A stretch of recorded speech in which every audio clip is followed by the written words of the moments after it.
Oi pessoal, está começando mais um Mundo UFG e hoje vamos falar do Observatório Jornalístico Universitário, um projeto de extensão da Faculdade de Informação e Comunicação da UFG que tem como objetivo atuar no combate à desinformação por meio da checagem de fatos com ferramentas de jornalismo digital. Fique com a gente, o Mundo UFG já está no ar.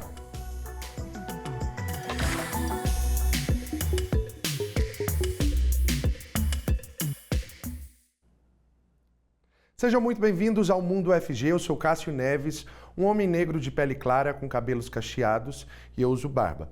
Eu sempre faço a descrição de todas as pessoas que aparecem aqui na telinha para tornar a programação mais acessível ao nosso público cego e de baixa visão, além da acessibilidade em Libras para o público surdo. A intérprete de Libras que está com a gente hoje é a Sara Raquel, integrante do Labitave. Ela se descreve como uma mulher de média estatura, tem pele parda, olhos escuros e cabelos lisos com mechas abaixo dos ombros. E eu quero te lembrar de participar com a gente por meio do nosso WhatsApp. É só você mandar a sua mensagem para esse número que aparece aqui embaixo da sua tela, o 629-9181-1406. Você pode mandar sugestões, fotos, assistindo o Mundo UFG também, que a gente vai mostrar você aqui na telinha. Você pode também começar a seguir a gente por meio do nosso Instagram, @TVUFG, interagir com a gente por lá também. E agora eu já vou caminhando aqui para o nosso outro lado do estúdio, então para a gente conversar com os nossos entrevistados que já estão aqui com a gente no sofá. Hoje comigo a professora do curso de jornalismo da UFG e coordenadora do projeto Observatório Jornalístico Universitário, Marisa Fernandes. Ela se descreve como uma mulher negra, com olhos castanhos, cabelos crespos e curtos e também usa óculos. Seja muito bem-vinda. Obrigada. Prazer tê-los aqui com a gente também, o técnico administrativo da Secretaria de Comunicação da UFG e vice-coordenador do projeto Observatório Jornalístico Universitário, Leonardo Rézio. Ele se descreve como um homem de pele clara, com olhos castanhos, barba rala grisalha, cabelos curtos, também grisalhos, penteados para o lado e usa óculos de grau com armação escura. Seja bem-vindo. Obrigado. Muito bem, então para a gente combater a desinformação que tem sido grandiosa de uns tempos para cá, muito mais, né? Porque ferramentas digitais estão sendo utilizadas para fazer com que algo que é tão destrutivo para a sociedade aconteça, né, professor? Sim, o combate à desinformação acho que é uma das grandes pautas da sociedade hoje, né? Porque a desinformação é algo que coloca em risco a democracia, né? As possibilidades que a gente tem de exercer a nossa cidadania, já que se nós estamos sendo informados por inverdades, né, nós tendemos a não ter muitas condições de tomar decisões de forma adequada.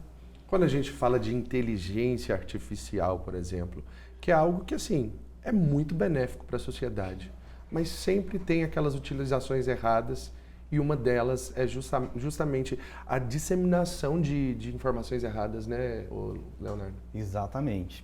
A desinformação, ela tem uma característica muito importante, que é a intenção. Ela tem uma intenção de prejudicar pessoas, prejudicar terceiros. É diferente, por exemplo, de uma informação enganosa, uma informação que você simplesmente é levado ao erro, né?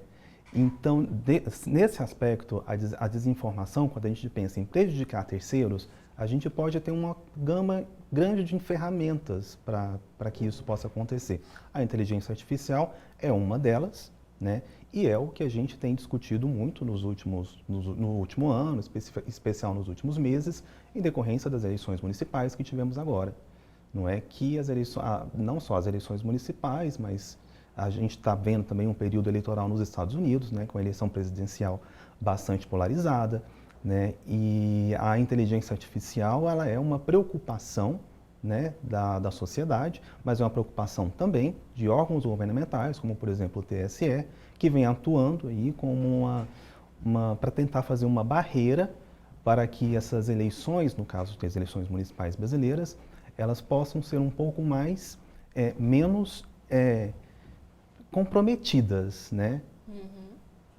A gente ouve falar muito de deepfake, às vezes por ser um termo americanizado, né? A gente não compreende muito bem. Digo a gente, vocês mesmos que assistem a gente aqui e não sabem o que é deepfake. é justamente a utilização errada dessas ferramentas, né, professora?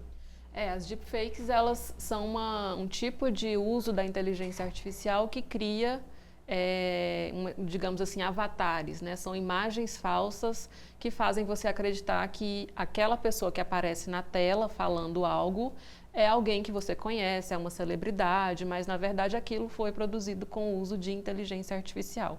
E aí, como o Leonardo falou, nessas eleições o TSE ele tentou de alguma forma amenizar os prejuízos que essas desinformações provocam no processo eleitoral. Então, nós tivemos legislações muito novas, como, por exemplo, a proibição a obrigatoriedade de qualquer uso de inteligência artificial que seja sinalizado, né? Que o candidato, a campanha, informe que aquele conteúdo foi produzido com inteligência artificial. Mas nós que trabalhamos com o monitoramento desse uso, percebemos que os desafios são muito maiores do que a gente imaginava. Porque, por exemplo, a gente tem campanhas que usam inteligência artificial para produzir jingles em larga escala. Então, né, o pessoal que faz a campanha do candidato, nem todo candidato tem uma verba muito grande para investir nesse tipo de produção e acaba sendo um facilitador, né, produzir jingles em larga escala. E aí acho que a dificuldade é compreender até que ponto isso causa prejuízo ao processo eleitoral. Então, havia realmente necessidade de o TSE legislar sobre esse tipo de uso também, porque assim, temos registros de candidatos que usaram IA para produzir jingles. Nós vamos processá-los, nós vamos investigá-los por conta disso. Então, acho que foi uma primeira experiência, né, as eleições municipais de 2024, mas que nos propõe uma série de reflexões que precisam ser feitas para as próximas eleições e para o que a nossa sociedade pretende para conseguir utilizar os benefícios da inteligência artificial, amenizando os riscos. Sem dúvidas, até porque a gente sabe o quanto que pode ser prejudicial e o quanto tem sido já, né? Essa coisa de pegar a voz de certa pessoa, a imagem de alguém, colocar em uma deepfake, por exemplo, com palavras que ela não tinha dito. E aquilo soa assim, como se fosse uma verdade gigantesca. E é tão propagado, a rapidez com que isso acontece, né, Leonardo? Exato. Porque até ficou nomeado e popularmente conhecido como a tia do Zap, né? É o que a gente percebe acontecendo. Uma pessoa que não tem tanta informação, não tem essa capacidade de checagem, como a gente que é da comunicação costuma fazer, né? Checar para saber se de fato aquilo está veiculado num lugar num veículo que tenha credibilidade, e essa informação sem checagem acaba sendo propagada tão rapidamente. Exatamente. E é exatamente esse o objetivo do nosso projeto, né, Marisa? Que o nosso projeto, que é o OJU, que é o Observatório de Jornalismo Universitário, a gente tem o objetivo de também de fazer o monitoramento, com a questão do fact-check, né? Mas também de fazer de sair das universidades, de ir às escolas para a gente poder fazer cursos, né, de letramento digital, né, com professores, com alunos, para que não apenas os jornalistas em formação da universidade, do curso de jornalismo, possam conhecer, reconhecer e trabalhar com essa desinformação, como também as pessoas sejam aptas para reconhecer quando está diante de uma desinformação, né, para poder se precaver, né, e não ser iludida ou não ser confundida naquele momento. A gente sabe que isso é muito difícil, afinal de contas a gente está trabalhando com emoções humanas, né? Como que a desinformação ela chega nas pessoas? A desinformação chega nas pessoas por via das emoções. As pessoas tendem a consumir aquilo que elas gostam, que elas acreditam, né? E tendem também, pesquisas já demonstram, que tendem a propagar conteúdos que elas acreditam, ou sem checar, ou não se preocupando com a seriedade ou com a veracidade daquela informação. Né? A gente sabe que assim, dentro da universidade é justamente esse espaço, né? Esse espaço que se preocupa com esse tipo de formação, se preocupa com esse tipo de combate, realmente. A gente está dentro de uma universidade de comunicação que o tempo inteiro está comprometido com isso. Então, um projeto como esse, surgir dentro da universidade, faz também com que estudantes que estejam envolvidos nesse processo não sejam futuros propagadores de desinformação. E essa é uma demanda dos estudantes que estão se formando em jornalismo e em outras áreas da comunicação, né?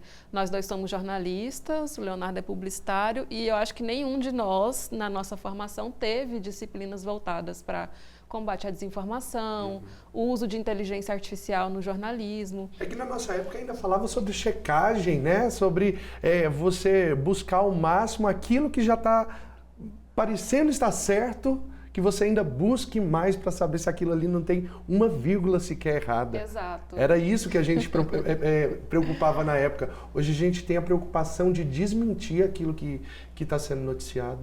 E a gente gasta muito mais energia para desconstruir uma desinformação do que alguém gasta para produzir e reproduzir uma desinformação. E aí a gente precisa ter ferramentas, né, capazes de trabalhar nesse combate. E eu acho que os jornalistas, a gente acaba encontrando uma possibilidade de atuação muito interessante nesse contexto, né? Com certeza. Porque o jornalismo ele vem passando por uma série de processos de descredibilização, né, principalmente pós-Donald Trump e as diversas acusações aos jornalistas, né? E agora a gente consegue mostrar de novo a importância que o jornalismo tem como vigilante da democracia. E aí, quando eu entrei no curso, né, eu entrei recentemente como docente do curso de jornalismo, eu percebi, por parte dos estudantes, uma demanda muito grande de conhecer melhor essas ferramentas e de poder praticar enquanto estão na universidade, né, para chegar no mercado de trabalho já em condições de atuar nesse campo. Então, o projeto ele vem um pouco para suprir essa demanda também com as ferramentas de jornalismo de dados. A senhora é de qual matéria na universidade? Eu sou professora de produção de texto jornalístico e jornalismo de dados. E aí o projeto surge como um projeto de extensão, então? É um projeto de extensão que tem essas duas vertentes, né? Tanto capacitar os estudantes para atuar no combate à desinformação e quanto formar pessoas, cidadãos, professores de escolas públicas principalmente, para atuar no combate à desinformação, porque a gente sabe que assim, um dos grandes motivos de as desinformações terem um alcance tão grande como o Leonardo falou, é que a desinformação ela pega o indivíduo na sua emoção, né? Às vezes a gente é impactado por informação e rapidamente compartilha, sem avaliar se aquela informação é verdadeira. Então, é importante também que a gente ensine a sociedade a se apropriar dessas ferramentas de forma ativa, claro, né, e crítica. Leonardo, e aí você sendo da comunicação também, da parte da publicidade, vem integrar o projeto?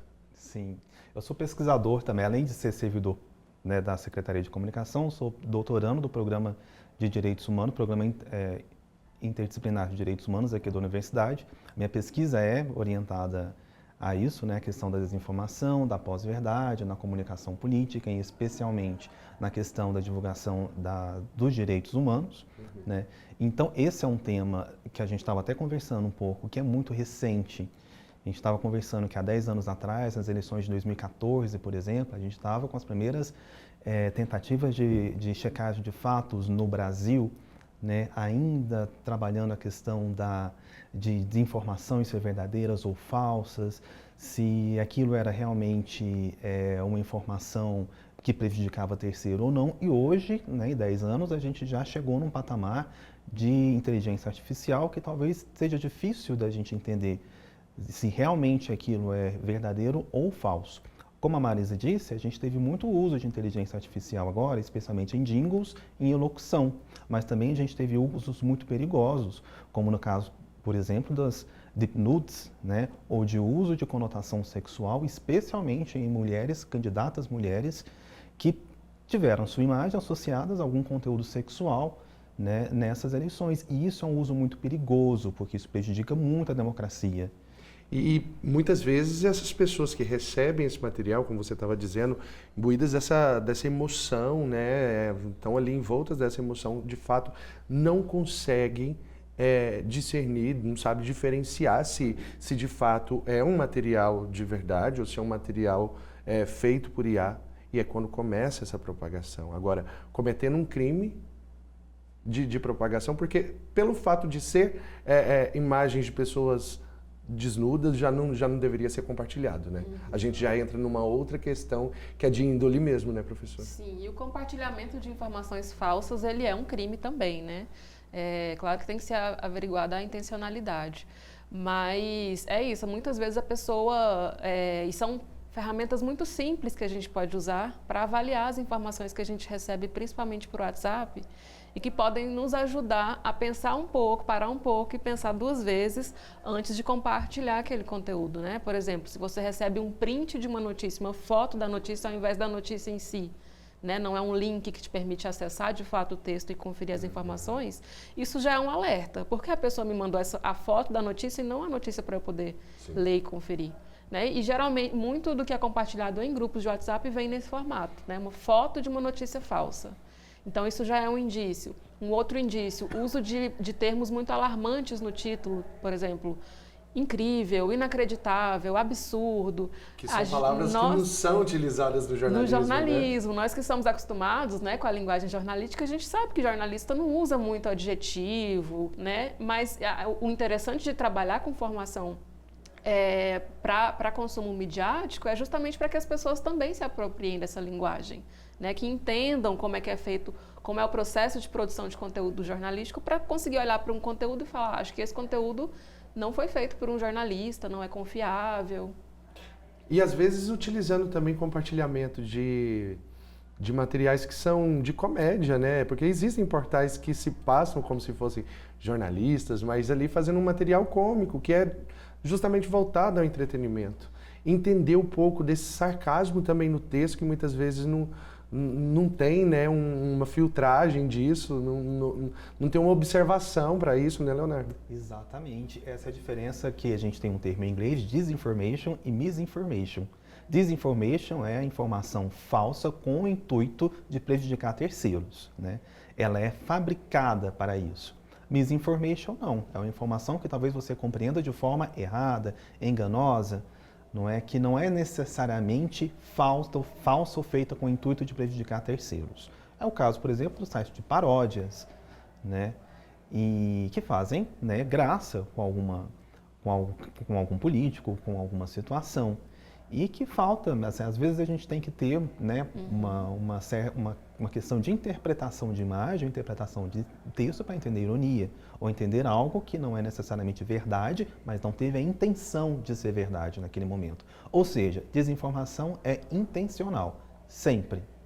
E nada de ficar comparando desinformação a estar sendo bloqueado de passar determinado posicionamento, que é o que a gente vê tanto, né? Censura. Estou sendo censurado. Gente, essa palavra agora tá em uso, assim, né? Todo mundo se acha censurado o tempo inteiro, como se crime fosse algo que pudesse ser propagado. E essas eleições municipais foram muito marcadas por isso, né? Acho que principalmente em São Paulo, a gente viu muitos candidatos falando abertamente coisas que eram desinformação, que eram informações falsas, mas apostando no uso dessa estratégia para repercutir, né, para engajar. Então, eu acho que é um desafio, um dos maiores desafios que nós vamos ter nas próximas eleições, né? Acho que as instituições que fazem esse tipo de controle vão precisar correr o risco de serem acusadas de censura, porque o que está em jogo é a democracia. Com né? certeza. E são opiniões que a gente percebe que tem a maldade mesmo de fazer com que aquilo seja depois entendido como censura.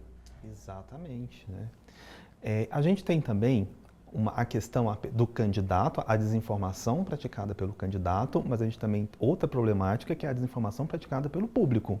Às vezes até de forma inocente ou às vezes simplesmente propagando imagens ou textos ou mensagens que ele recebeu, né, para frente, ainda sabendo ou não que aquilo é desinformação ou não e gerando conteúdos. Isso vai ser realmente um desafio para as autoridades, para o sistema de justiça brasileiro, mais para frente, como proceder com essa questão de tanto a desinformação praticada sabidamente por candidato em questões políticas, quanto praticadas pela população. A gente já está caminhando para o nosso encerramento. Quero, inclusive, pedir para a senhora fazer as considerações finais. O pessoal que está nos assistindo pode contar com vocês também para poder fazer essa checagem de informações? Tem algum canal de comunicação direto? Como funciona? Com certeza. O nosso projeto está em fase de estruturação, né? Nós estamos organizando as equipes, são mais de 20 estudantes que estão participando dos cursos de jornalismo, biblioteconomia, relações públicas, publicidade e propaganda e ciência da informação, gestão da informação, ciência da computação. E a gente tem um e-mail que nós estamos recebendo denúncias de informações falsas por meio desse e-mail, então quem quiser enviar para nós qualquer denúncia para ser checada, o e-mail é observatórioOju@gmail.com, observatórioOju@gmail.com. Oju, O-J-U, viu? Isso mesmo. Bem facinho. Gente, eu quero aqui agradecer então mais uma vez a professora Marisa Fernandes, professora do curso de jornalismo da UFG, e também ao Leonardo Rézio, técnico administrativo da Secretaria de Comunicação da UFG e vice-coordenador do projeto Observatório Jornalístico Universitário. Muito obrigado e parabéns pelo trabalho de vocês. Nós Obrigada. agradecemos. Obrigado. Muito bem, agora então a gente vai para um rápido intervalo, daqui a pouquinho a gente volta trazendo muito mais para você, não saia daí.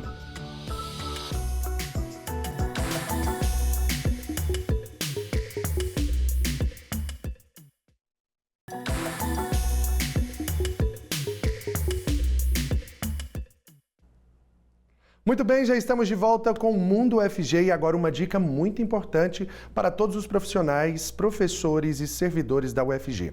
O foco é a promoção da saúde mental e bem-estar. O Departamento de Atenção à Saúde do Servidor e o Subsistema Integrado de Atenção à Saúde do Servidor vão realizar oficinas itinerantes de autocuidado psicológico com a participação de 2 psicólogas.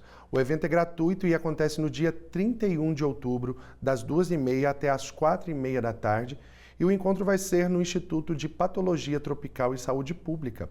As inscrições devem ser realizadas por meio do portal do servidor da UFG. E agora eu te conto sobre o 21º Seminário do IPTESP, o Instituto de Patologia Tropical e Saúde Pública, que tem o objetivo de fortalecer as divulgações científicas e acadêmicas. Quem conta mais sobre o evento é a professora do IPTESP, Ludmila Baltazar. Rodou. Olá, eu sou a professora Ludmila Baltazar, do Instituto de Patologia Tropical e Saúde Pública. Eu estou como coordenadora de pesquisa desse mesmo instituto e também faço parte da comissão organizadora do seminário do IPTESP.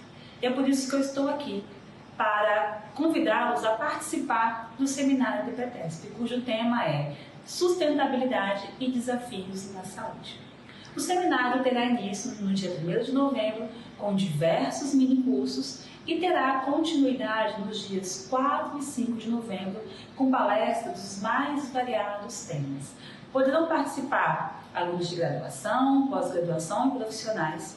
E informações do evento vocês podem encontrar no site do próprio evento. E venham participar. Aguardo a todos no seminário do IPTESP. Muito bem, muito obrigado pelo convite. Olha só quem já está aqui comigo, a Sara Borges, que chega então para trazer a agenda de eventos e serviços da universidade para a gente. Seja muito bem-vinda, bom dia. Bom dia, Cássio, e bom dia para você que nos acompanha aí de casa. Na agenda de hoje você vai conferir 2 oportunidades, mas antes de dar mais detalhes, faço a minha descrição. Eu sou Sara Borges, uma mulher negra de pele clara que tem os cabelos cacheados, pretos na altura dos ombros. Eu tenho os olhos castanhos escuros também. Então, mas vamos ao que interessa. Vamos lá. A Companhia Jovem do Teatro Basileu França, em parceria com a Orquestra Filarmônica de Goiás e a Orquestra Sinfônica Jovem de Goiás, apresenta o balé Le Corsale. O espetáculo vai acontecer entre os dias 31 de outubro a 10 de novembro, no Teatro da Escola Basileu França. Sob a direção de Simone Malta, o grupo é conhecido por sua excelência técnica e performances emocionantes. Então garanta o seu ingresso no site que está disponível na bio do Instagram, @Escola Basileu Franca, sem cedilha. Os meninos são muito bons, né, Sara? A gente já trouxe aqui eles diversas vezes. São premiadíssimos até internacionalmente, são referência, inclusive, né, para a cultura em todo o Brasil. E é uma grande oportunidade, realmente, para conferir esse grandiosíssimo espetáculo da Companhia de Balé Basileu França. Muito importante, né, Muito. Cássio? Então, agora mudando de assunto, está chegando a 10ª Mostra de Divulgação Científica e de Popularização da Ciência. Ela é promovida pelo Programa de Pós-Graduação em Ciências Biológicas. O evento vai acontecer entre os dias 6 a 8 de novembro e nessa edição vai ter novidades para celebrar os 10 anos de sucesso da mostra. E para mais informações, acesse o Instagram também, ppgcb_UFG. Melhor, ó, vocês conferirem aqui embaixo, aqui também, embaixo. que é bem facinho de anotar, fica mais fácil para vocês. Sara, muito obrigado, viu, pelas informações. Até a próxima, Até a Cássio. próxima. Tchau para você e tchau para você que nos acompanha de casa. Obrigadão. É isso, pessoal. Já vou indo nessa também, mas amanhã eu tô de volta a partir das 11h30 da manhã. Muito obrigado por ficar aqui junto com a gente, viu? Beijos e até mais. Tchau.